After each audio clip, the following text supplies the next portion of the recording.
فرزند زہرا یہ حالات برے ہیں۔ کاشانۂ بصیرت ایک ایسا مکمل یوٹیوب چینل جس پر محروم بصارت کے لیے بالخصوص اور تمام افراد کے لیے بالعموم سینکڑوں کی تعداد میں اسلامی کتب دستیاب ہیں۔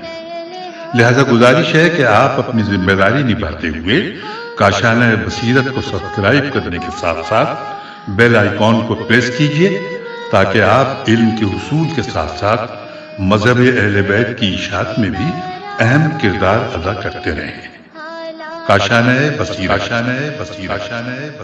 فرزند زہرا یہ حالات برے ہیں۔ السلام علیکم ورحمۃ اللہ وبرکاتہ۔ سامعین، آپ سماعت فرما رہے ہیں توحید مفضل، لیکچر نمبر 3، موضوع ہے زمین اور آسمان۔ ترجمہ کیا ہے مولانا سید محمد ہارون زنگی پوری صاحب قبلہ۔ سائنسی تشریحات بیان کی ہیں محمد علی سید صاحب نے۔ آج ہم آپ کے سامنے اس کی 5ویں ریکارڈنگ پیش کر رہے ہیں، صفحہ نمبر 85۔ باب شروع ہو رہا ہے 8واں، جس کا موضوع ہے زمین اور پتھر۔ امام جعفر صادق علیہ السلام نے مفضل ابن عمر سے فرمایا، دیکھو یہ زمین یعنی مٹی ٹھنڈی اور خشک ہے، زمین کی طرح پتھر بھی ٹھنڈا اور خشک ہوتا ہے۔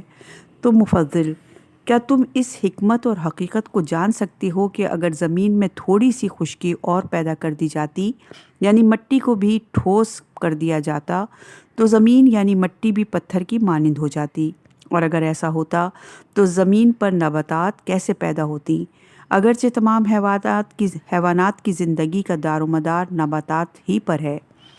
جب نباتات نہ ہوتی تو حیوانات کیا کھا کر زندہ رہتے؟ انسان اس پر کھیتی باڑی کس طرح کرتے؟ اس پر مکانات کس طرح بنتے؟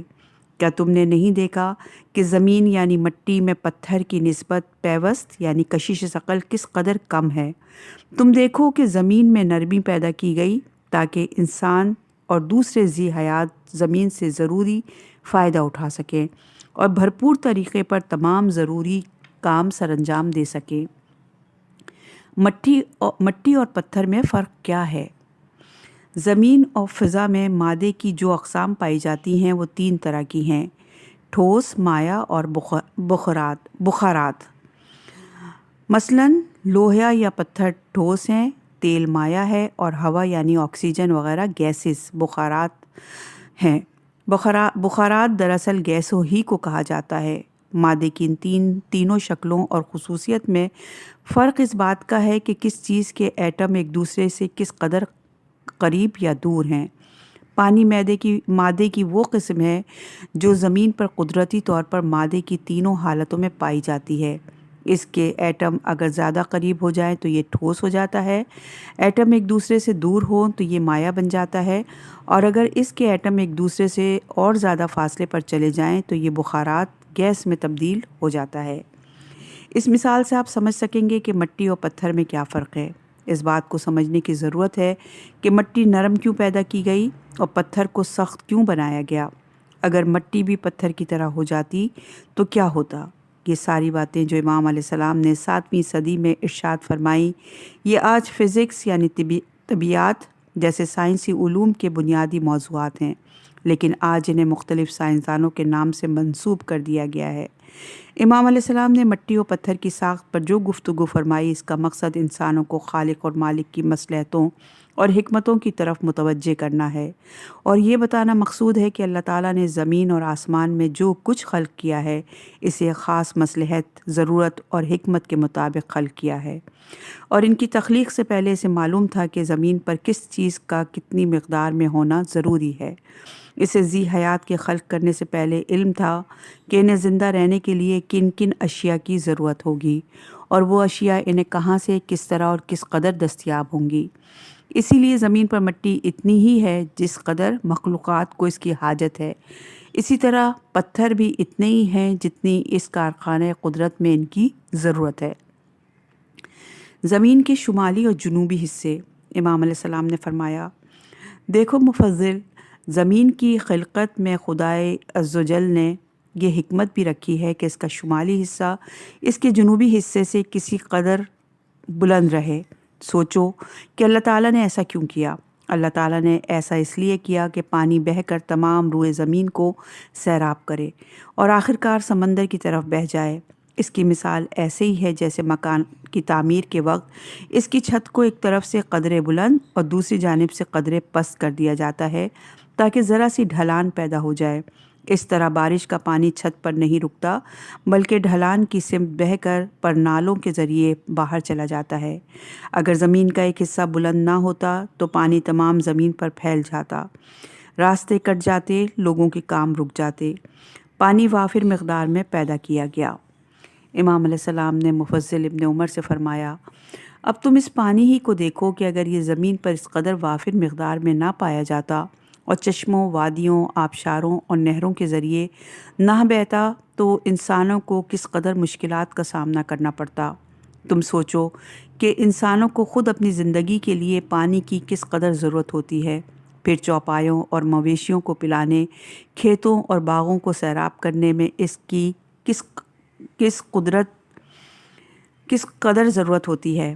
جنگلی جانوروں، پرندے درندے سے پیتے ہیں، مچھلیاں اور ہزاروں طرح کے آبی جانور اس پانی میں رہتے ہیں۔ زمین پر اگر یہ پانی اتنی وافر مقدار میں موجود نہ ہوتا تو ایسی صورت میں تمام ذی حیات کی زندگی کو خطرات لاحق ہو جاتے۔ کرۂ ارض پر پانی کی مقدار، زمین کا 70% حصہ یعنی رقبہ پانی پر مشتمل ہے، خشکی صرف 30% حصے پر پائی جاتی ہے۔ پانی کی زیادہ مقدار سمندروں میں پائی جاتی ہے۔ یہ کھارا اور نمکین پانی ہوتا ہے، لیکن سورج کی توانائی سے گرم ہو کر یہ پانی آبی بخارات میں تبدیل ہو جاتا ہے اور فضا میں چلا جاتا ہے۔ اس عمل کے دوران نمکیات، غلاظتیں اور فاسد اجزاء سمندر میں رہ جاتے ہیں۔ سمندر سے آبی بخارات کی شکل میں فضا میں جانے والے پانی رطوبت کی شکل میں ہمارے ارد گرد ایک خاص مقدار میں ہر جگہ موجود رہتا ہے۔ سمندروں سے اٹھنے والا پانی موسمیاتی تبدیلیوں کے سبب بادلوں کی شکل اختیار کر لیتا ہے، پھر یہ پانی بارش، برف، اولوں اور شبنم کی صورت میں زمین پر برستا ہے یا پہاڑوں پر برف کی شکل میں جم جاتا ہے۔ برف کے پگھلنے اور بارشوں کے برسنے کے دوران یہ پانی آبشاروں، وادیوں اور پہاڑوں سے بہنا شروع ہوتا ہے۔ اس سے ندی، نالے، چشمے اور دریا وجود میں آتے ہیں۔ اس پانی کی ایک بڑی مقدار زیر زمین بھی چلی جاتی ہے۔ زمین پر موجود تمام ذی حیات پانی کو استعمال کرتے ہیں اور اسے لوٹاتے بھی رہتے ہیں۔ اس طرح یہ پانی بھی واپس سمندر یا فضا میں لوٹ جاتا ہے۔ آپ یہ سن کر حیران ہوں گے کہ کرۂ ارض کی تخلیق کے وقت یہاں پانی کی جو مقدار رکھی گئی تھی، اس میں آج تک نہ ایک قطرہ پانی کم ہوا اور نہ اس میں ایک قطرے کا اضافہ ہوا ہے۔ کروڑوں سال سے ایک ہی پانی ری سائیکل ہو رہا ہے۔ بہتا ہوا پانی، امام جعفر صادق علیہ السلام نے صرف پانی کی بات نہیں کی بلکہ آپ نے پانی کے بہنے کے عمل کی جانب بھی متوجہ کیا۔ اگر یہ پانی چشموں، وادیوں، نہروں اور دریاؤں کے ذریعے نہ بہتا تو انسانوں کو کس قدر مشکلات کا سامنا کرنا پڑتا۔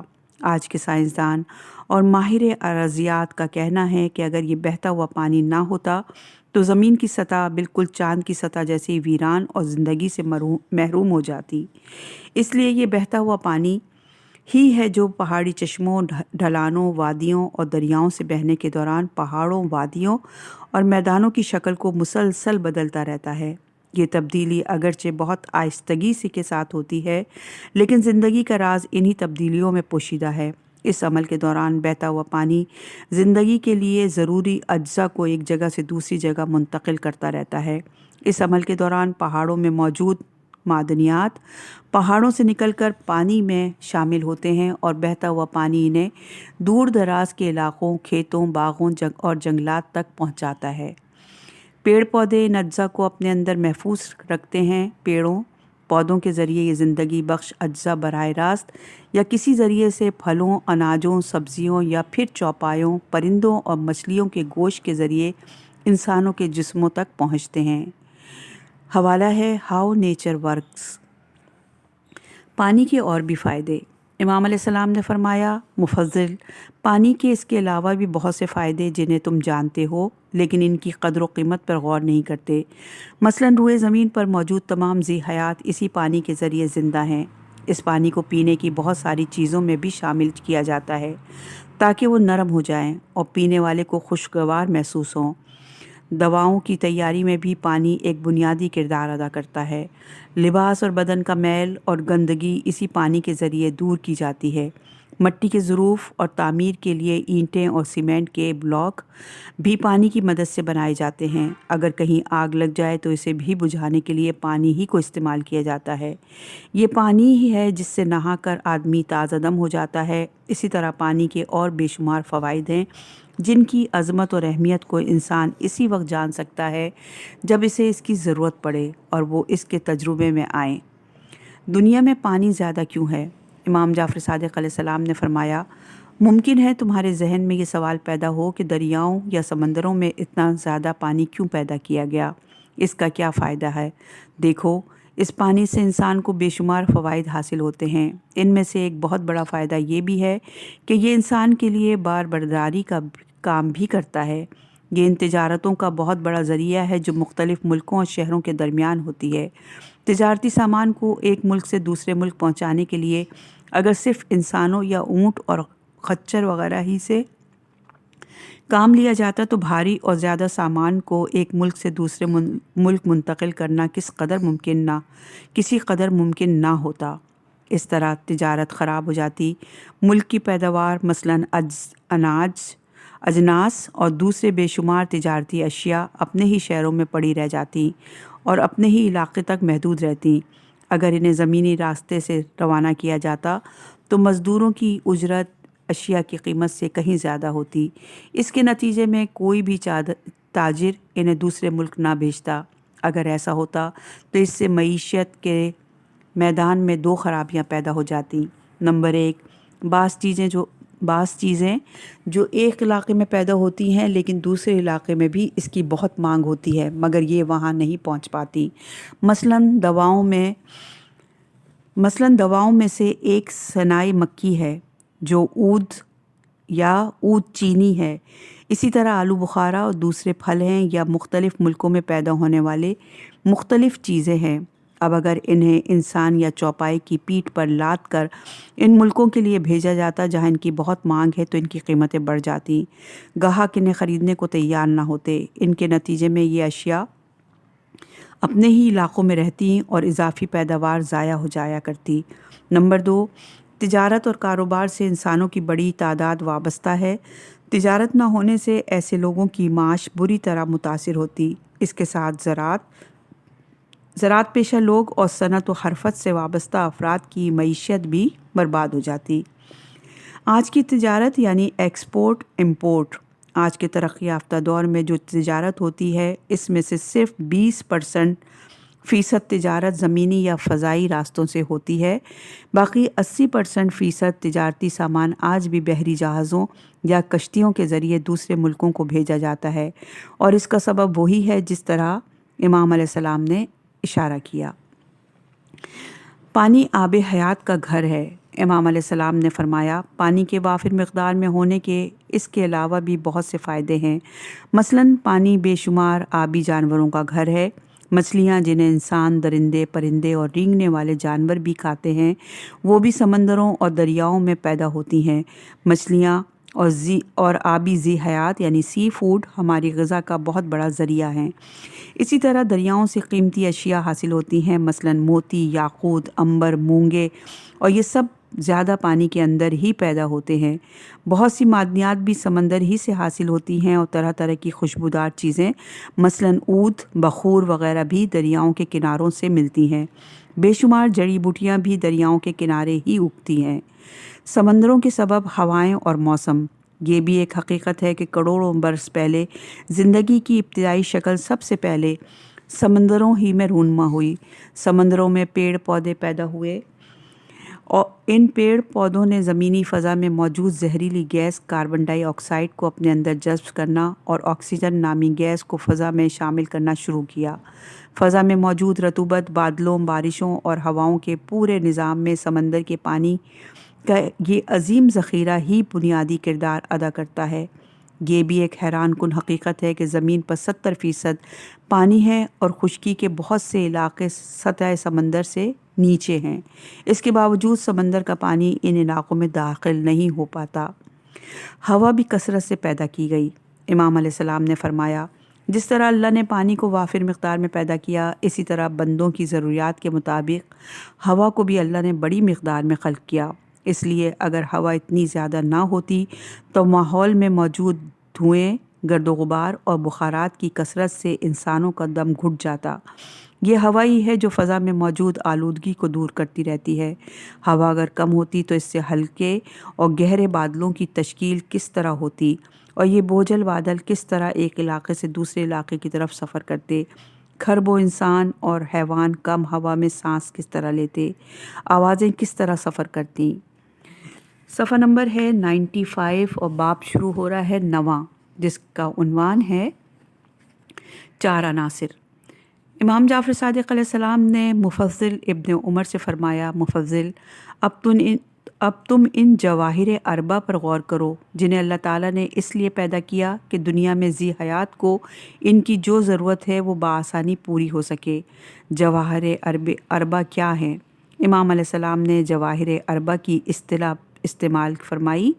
اس حوالے سے کس قدر وضاحت ضروری ہے کہ جواہر اربع کی اصطلاح آپ علیہ السلام نے کیوں استعمال فرمائی، جبکہ ظاہراً یہ اصطلاح آپ علیہ السلام سے پہلے مشہور یونانی فلسفی ارسطو نے قائم کی تھی۔ جدید سائنسی دور میں سائنسدانوں نے اس بات کے حتمی ثبوت فراہم کیے ہیں کہ جواہر یعنی عناصر ایلیمنٹس 4 نہیں ہیں بلکہ اس سے کہیں زیادہ ہیں۔ زمین و فضا میں جدید زمانے تک 100 عناصر دریافت کیے جا چکے ہیں، یعنی 100 کے قریب عناصر زمین پر قدرتی طور پر پائے جاتے ہیں۔ مرکبات کی صورت میں ان کی تعداد 100 سے زیادہ ہے۔ زمین، آسمان اور ان میں موجود ہر شے انہی مختلف عناصر کی آمیزش سے وجود میں آئی ہے۔ سورج، چاند، ستارے، ہوا، پانی، مٹی، آگ، پیڑ پودے، پھل پھول، انسان، پرندے درندے، چرندے، حشرات، معدنیات، جواہرات، غرض ہمارے ارد گرد نظر آنے والی ہر شے انہی عناصر سے مل کر وجود میں آئی ہے۔ جس زمانے میں امام جعفر صادق علیہ السلام نے یہ گفتگو فرمائی، اس دور میں جزیرہ عرب کے رہنے والے یونانی فلسفیوں کے نظریات کو اسی طرح درست جانتے تھے جس طرح آج کے دور میں ہم امریکی خلائی ادارے ناسا کے انکشافات پر من و عن یقین کر لیتے ہیں۔ 7ویں صدی عیسوی میں عرب کے علماء یونانی فلسفیوں کے نظریات کو درست تسلیم کرتے تھے، اور اس کے ساتھ ساتھ ایک عام ذہین اور سمجھدار آدمی بھی انہی نظریات پر یقین رکھتا تھا۔ ہمارا یقین اور ایمان ہے کہ امام جعفر صادق علیہ السلام اس بات کو جانتے تھے کہ اس کائنات کے جواہر ترکیبی یا عناصر ایلیمنٹ 4 نہیں ہیں بلکہ اس سے کہیں زیادہ ہیں، لیکن مفصل ابن عمر کو سمجھانے کے لیے آپ نے انہیں جواہر اربع کی اصطلاح استعمال فرمائی تاکہ بات کسی حد تک سمجھائی جا سکے۔ بہت گہرائی کے ساتھ بات کرنا اس زمانے کی عقل سے بالاتر اور ناقابل فہم ہوتا، اور گفتگو اسی حیران کن انکشاف کے ارد گرد گھومتی رہتی کہ اتنے عناصر کس طرح ہو سکتے ہیں۔ اب اگر کوئی معترض یہ سمجھے کہ یہ جواز ہم نے امام علیہ السلام سے محض اپنی وابستگی اور عقیدت کے سبب پیش کیا تو ایسا ہرگز نہیں ہے۔ عقیدت اور محبت اپنی جگہ، حقائق اپنی جگہ ہوتے ہیں۔ اگر یہ سمجھا جائے کہ امام جعفر صادق علیہ السلام نے یونانی فلسفہ پڑھا اور ارسطو کے نظریے سے متاثر ہو کر جواہر اربع یعنی 4 عناصر کی اصطلاح استعمال فرمائی، تو آپ علیہ السلام نے دیگر یونانی فلسفیوں کے نظریات بھی پڑھے ہوں گے۔ ارسطو 322 سے 382 قبل مسیح کے اس نظریے سے کہیں پہلے مشہور یونانی فلسفی ڈیموکرائٹس، جس کا زمانہ ارسطو سے کم و بیش 200 سال پہلے یعنی 400 قبل مسیح ہے، اس کا نظریہ بھی اس وقت کے پڑھے لکھے لوگوں کے حافظے میں موجود رہا ہوگا۔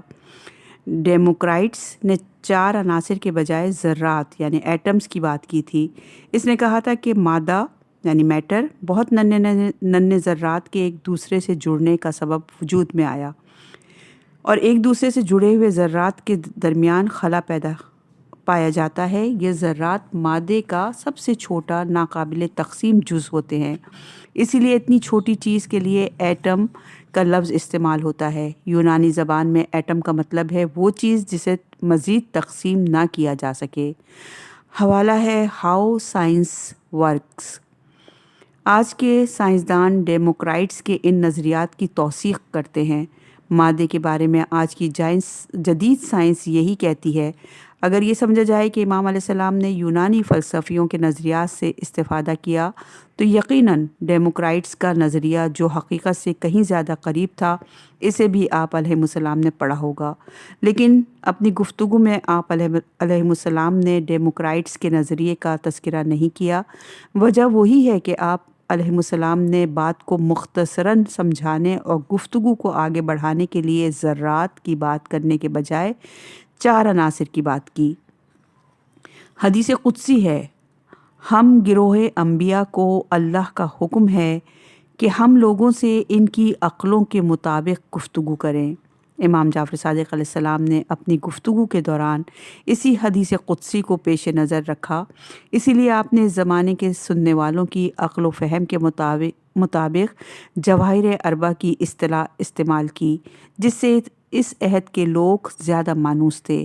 اگر امام علیہ السلام اپنے علم اور عقل کے مطابق بات کرتے تو ان حقائق کو سمجھنے کا کون متحمل ہو سکتا تھا؟ ارسطو کا نظریہ غلط تھا۔ نوجوان سامعین کی دلچسپی کے لیے بتا دیں کہ ارسطو کا نظریہ تھا کہ یہ دنیا 4 عناصر سے مل کر بنی ہے۔ یہ عناصر ہیں زمین، آگ، پانی اور ہوا۔ ارسطو کے اس نظریے کو 17ویں عیسوی میں آئرلینڈ کے ایک سائنسدان رابرٹ بوائل نے سب سے پہلے چیلنج کیا۔ 18ویں صدی عیسوی میں جوزف پریسٹلے اور فرانس کے نامور کیمیاء دان اینتھونی لاویزر نے عملی تجربات کے ذریعے ثابت کیا کہ ارسطو کے نظریات غلط تھے۔ انہوں نے اپنے تجربات سے ثابت کیا کہ پانی اور ہوا ایک ایک عنصر نہیں ہے بلکہ دونوں ہی کئی عناصر کا مجموعہ ہیں، اور یہ حوالہ ہے ہاؤ سائنس ورک سے۔ پھیلی ہوئی زمین۔ امام جعفر صادق علیہ السلام نے فرمایا، مفضل، ان عناصر میں سے ایک یعنی زمین پر غور کرو، اس کی چوڑائی پر نظر ڈالو۔ اگر زمین اس طرح چوڑی اور پھیلی ہوئی نہ ہوتی تو آدمیوں کے مکانات، زراعتیں، چراگاہیں، جنگل، میدان، صحرا، پہاڑ، بیش قیمت جڑی بوٹیاں، معدنیات کہاں وجود پاتے اور کہاں باقی رہتے؟ ممکن ہے کوئی شخص ان چٹیال میدانوں، جنگلوں، صحراؤں اور لخدخ ویرانوں سے بیزاری محسوس کرے کہ آخر ان کے ہونے کا کیا فائدہ ہے؟ تو اس کے جواب میں کہا جائے گا کہ زمین پر اس طرح کے علاقے وحشی جانوروں کے رہنے کی جگہ اور ان کی چراگاہیں یا شکارگاہیں ہیں۔ پھر یہ کہ آدمیوں کے لیے ایک اضافی اور وسیع جگہ موجود ہے۔ اگر کوئی کسی سبب سے وطن تبدیل کرنا چاہے تو اس کے آباد ہونے کے لیے دوسرے مقامات موجود ہیں۔ تم دیکھتے ہو کہ کتنے ہی بیابان اور میدان تھے جن میں محلات بن گئے، وہاں کھیتی باڑی، باغبانی شروع ہو گئی۔ اگر زمین اسی طرح پھیلی ہوئی نہ ہوتی تو مختصر سی جگہ میں آبادی بڑھتی رہتی، لیکن مزید انسانوں کے رہنے کے لیے جگہ دستیاب نہ ہوتی۔ انسانوں کو ایسا محسوس ہونے لگتا جیسے انہیں کسی تنگ جگہ میں بند کر دیا گیا ہو۔ جنگلوں، میدانوں، صحراؤں کے فائدے۔ جنگل، صحرائی اور میدانی اور پہاڑی علاقے کرۂ ارض کے ماحول کو متوازن رکھنے میں بنیادی کردار ادا کرتے ہیں۔ مثلاً ایمیزون نامی قدرتی جنگلات بارشوں کے برسنے کا ایک بڑا سبب ہے۔ دنیا بھر میں دواؤں میں استعمال ہونے والی جڑی بوٹیوں کی زیادہ تر مقدار ایمیزون کے جنگلات ہی سے حاصل ہوتی ہے۔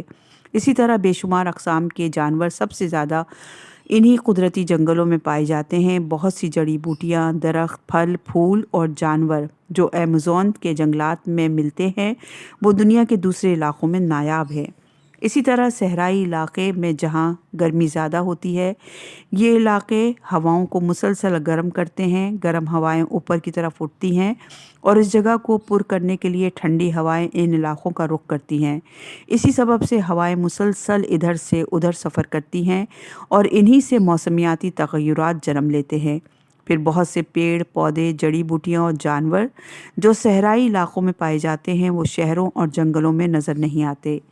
صحرائی علاقے معدنیات سے مالا مال ہوتے ہیں۔ صحراؤں میں پائی جانے والی مٹی کا 80% معدنیات پر مشتمل ہوتا ہے۔ صحرائی آندھیاں اور طوفان اسی معدنیاتی مٹی کو اڑا کر دور دراز کے سمندروں، ندی نالوں میں، دریاؤں اور میدانی علاقوں میں لے جاتے ہیں، جہاں سے یہ معدنیات کھیتوں اور باغوں تک پہنچتے ہیں، یا بارش اور سیلاب کا پانی انہیں پیڑوں پودوں تک پہنچا دیتا ہے، اور غذائی زنجیر یعنی فوڈ چین سے گزرتے گزرتے یہ زندگی بخش اجزاء آخرکار پانی، پھلوں، پھولوں، سبزیوں اور اناجوں کے ذریعے انسانوں اور دوسرے ذی حیات تک پہنچ جاتے ہیں۔ دنیا میں پیٹرول، ڈیزل اور گیس کی بہت بڑی مقدار بھی صحرائی علاقوں ہی میں پائی جاتی ہیں۔ مثلاً سعودی عرب، آسٹریلیا، عرب ریاستوں، افریقہ، ایران، امریکہ اور دوسرے ممالک میں تیل کے بڑے بڑے ذخائر صحرائی علاقوں ہی میں موجود ہیں۔ اسی طرح میدانی علاقے کاشتکاری اور شہروں کی تعمیر کے لیے بہترین جگہ فراہم کرتے ہیں۔ یہاں جو فصلیں پیدا ہوتی ہیں وہ دوسرے علاقوں میں پیدا نہیں ہوتی۔ ماہرین ماحولیات کے مطابق میدانی علاقوں، صحرائی علاقوں، جنگلوں اور پہاڑوں کا ہونا زمین کے قدرتی ماحول کو برقرار رکھنے کے لیے ناگزیر ہے۔ انہی کے ذریعے زندگی کی مختلف اقسام زمین پر قائم اور برقرار رہتی ہیں۔ زمین کا ساکن ہونا ضروری تھا۔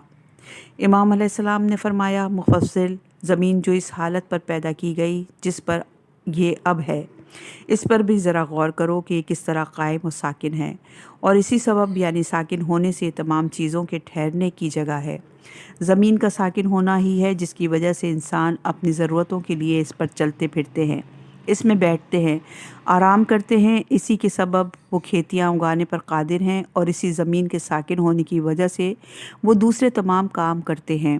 اگر یہ زمین ساکن نہ ہوتی، ہر وقت ہلتی رہتی، یا کبھی ایک طرف کو جھک جاتی، کبھی دوسری طرف کو لڑک جاتی، تو انسانوں کے لیے عمارتیں بنانا کسی طور پر بھی ممکن نہ ہوتا۔ نہ وہ اس پر چل پھر سکتے تھے، نہ کوئی کام کر سکتے تھے۔ ایسی صورت میں جب کہ زمین ہر وقت ہلتی رہتی تو ان کی زندگی دوبھر ہو جاتی، لوگ چلنے پھرنے سے بھی محروم ہو جاتے۔ اس بات کو ان زلزلوں سے سمجھو، جو اگرچہ ذرا ہی دیر کو آتے ہیں لیکن کس قدر خوف اور تباہی پھیلاتے ہیں۔ زلزلے آتے ہی کیوں ہیں؟ اب اگر کوئی اعتراض کرنے والا کہے کہ یہ زلزلے آتے ہی کیوں ہیں، تو اس کا جواب یہ ہے کہ زلزلے، طوفان، سخت آندھیاں، سورج اور چاند کو گرہن لگنا، بڑی تعداد میں شہاب ثاقب کا ٹوٹنا، آسمان پر خوفناک سرخی کا نمودار ہونا دراصل نظام قدرت کا ایک حصہ ہے۔ اس طرح کے حوادث انسانوں کی تنبیہ، نصیحت اور خوف دلانے کے لیے رونما ہوتے ہیں، تاکہ لوگ ان چیزوں کے خوف کی وجہ سے برائیوں اور گناہوں سے بچیں اور نیکی کی طرف متوجہ ہوں۔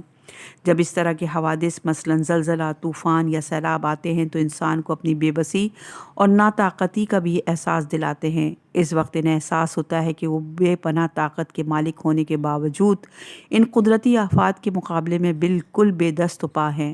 اس کی ایک مثال جاپان جیسے ترقی یافتہ ملک میں حالیہ زلزلے اور سونامی سے پھیلنے والی تباہی ہے۔ زمین ساکت ہے یا متحرک؟ زمین ہمیں ساکن محسوس ہوتی ہے، لیکن پہلے بھی عرض کر چکے کہ زمین مسلسل حرکت میں ہے۔ زمین 3 مختلف زاویوں سے مسلسل حرکت کر رہی ہے۔ نمبر 1 اپنے محور پر، نمبر 2 سورج کے گرد خلا میں، نمبر 3 ان کے علاوہ زمین کے ایک محور پر بھی اور بھی گردش ہے۔ یہ گردش ہر 26,000 سال کے بعد رونما ہوتی ہے۔ محور پر گردش اسی طرح ہے جیسے تیز رفتار لٹو گھومنے کے باوجود اپنی کیل پر ایک ہی جگہ ٹھہرا رہے، اور دوسری محوری گردش جو 26,000 سال کے بعد ہوتی ہے، اس کی مثال اس لٹو جیسی ہے جس کی رفتار کم ہوتے ہوتے وہ گردش کرتے ہوئے اپنی جگہ بھی بدلتا رہتا ہے۔ سامعین کی دلچسپی کے لیے یہ بھی بتا دیں کہ یہ گردش 2011 میں رونما شروع ہوئی، جس کے سبب خلا میں زمین کی جگہ کس قدر تبدیل ہوئی، اور اسی سبب سے ہزاروں سال سے موجود 12ویں برجوں میں سے ایک نئے ستارے کا اضافہ ہوا ہے، اور اسی وجہ سے ماہرین فلکیات نے 12 برجوں میں ایک برج کا اضافہ تسلیم کر لیا ہے، اور اب بہت سے ماہرین فلکیات 13 برجوں کے نظریے کو تسلیم کر چکے ہیں۔ یہ کس طرح ممکن ہے؟ یہ اللہ کی قدرت و طاقت ہے کہ زمین اگرچہ ہر لمحے حرکت کر رہی ہے، ہر لمحہ خلا میں دوڑ رہی ہے، لیکن اس کے باوجود ہم زمین پر رہنے والوں کو اس کی حرکت ذرا سی بھی محسوس نہیں ہوتی۔ ایسا کس طرح ممکن ہے؟ اس بات کو ہوائی جہاز میں سفر کرنے والے دوست آسانی سے سمجھ سکیں گے۔ جہاز جب اپنی مطلوبہ بلندی پر سفر کر رہا ہوتا ہے اور موسم یا جہاز خراب نہ ہو تو جہاز کے مسافروں کو ایسا محسوس ہوتا ہے جیسے جہاز ایک جگہ ٹھہرا ہوا ہے، اگرچہ وہ تیز رفتاری سے پرواز کر رہا ہوتا ہے۔ بیماریاں اور مشکلات کیوں آتی ہیں؟ امام علیہ السلام نے فرمایا، دیکھو مفضل، جس طرح قدرتی آفات آتی ہیں اور انسانوں کے لیے تنبیہ کا سبب بنتی ہیں تو انسان خوفزدہ ہو کر گناہوں سے کنارہ کشی اختیار کر لیتا ہے، اسی طرح انسانوں کے جان و مال پر بھی آفتیں اور بیماریاں آتی ہیں۔ ان میں بھی وہی مصلحتیں ہیں کہ لوگ مشکل میں پھنس کر اللہ کو یاد کریں، اپنے کردار کو ٹھیک کریں، توبہ کریں اور نیکیوں کی طرف متوجہ ہوں۔ ان آفتوں اور مشکلات سے بھی اللہ تعالیٰ کو انسانوں کی بہتری اور بہبودی اور درستی احوال مطلوب ہے۔ اللہ تعالیٰ اپنے بندوں کو ان مشکلات، بیماریوں اور آفتوں میں ہمیشہ ہی مبتلا نہیں رکھتا۔ یہ آفتیں اور بیماریاں دور بھی ہوتی رہتی ہیں۔ مفصل، جو آفتیں اور بلائیں انسانوں کے اجسام اور ابدان پر اور مال پر آتی ہیں وہ بھی اسی سبب سے آتی ہیں کہ لوگوں کو تنبیہ کیا جائے تاکہ وہ خود کو ٹھیک کرنے اور اپنے اعمال و کردار کی اصلاح کی طرف متوجہ ہوں۔ اب اگر وہ لوگ ان مشکلات سے سبق حاصل کر کے اچھے اور نیک بن جائیں، اپنے گناہوں کو محسوس کر کے توبہ کر لیں تو انہیں آخرت میں اجر و ثواب کا اس قدر زیادہ حصہ ملے گا کہ دنیا کی کوئی نعمت اور راحت اس کا مقابلہ نہیں کر سکتی۔ اور ہاں مفصل، کبھی ایسا بھی ہوتا ہے کہ مشکلات اور مصیبتوں سے گزرنے کا ثواب انہیں بہت جلد دنیا ہی میں دے دیا جاتا